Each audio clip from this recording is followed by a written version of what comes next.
Çekirim. Kızlar, hamıya salam. Kargolarımız gəlir.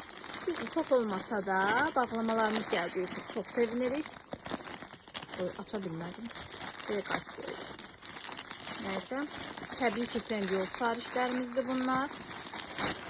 Hələ Temu sifarişlərimiz də var. Onlar da gələndə açarıq. Bu bacımın özünə aldığı şal vardı. Trendyoldan sifariş eləmişdik. Qiyməti səhv eləmirəmsə 30 manat civarı idi. Yəni uyğundur belə baxanda. Şalvar qəşəng şalvar oxşuyur. Materialı falan qəşəngdir. Deyəsən mən də özümə sifariş verəcəm. Yayda geyinmək üçün də əsl açıq rəngli şalvardır. Tişörtlərlə falan çox qəşəng kombinlənə bilir. Şalvarı bəyəndik. Davam edək. Deməli, burada mən də şalvar almışam bu arada. Sadəcə olaraq mən klassik bir şalvar götürmüşəm.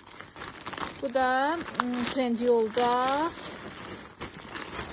neydi? Bu hansı markaydı? İstanbul Love idi, neydi? Neyse elə bir yerdən verdiyimiz sifarişlərdir. Mən özümə 2 şalvar almışam qızlar. Bir ağ, bir boz rəngdə şalvar almışam. Bu da bacımın kurtkasıdır. Gəlin elə ilk bacımınkilardan getmişkən kurtkasını da açaq göstərim sizə. Sonra onunkiları özünə verim. Deməli, bu bacımın koftasıdır. Baxaq, fasonu tutaq, belə bir şeydir. Belə qızlar. Çox qəşəngdir. Bəyəndim. Qəşəngdir. Qısadır biraz.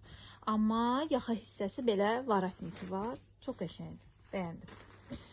Bu belə. Daha sonra keçirəm öz şalvarlarıma. Deməli, dediyim kimi 2 cür klassik şalvar almışam. Biri boz, biri də ağ.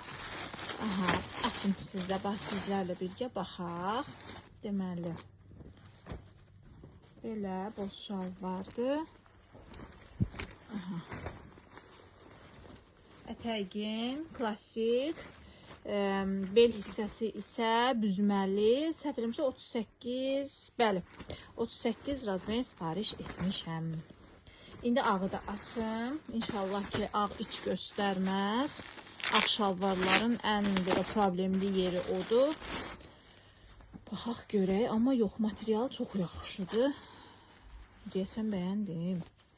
Gördüyünüz kimi 38, bəli, ağ. Bu da ağ. Ətəyin klassik bir şalvardır. Belə, bu da ətəkləri. Təbii ki, əyində daha qəşəng görsənər. Belə, bu da ağ şalvarlardır. Hər iki kiçik bir unpacking videosu ilə sizinlə idik.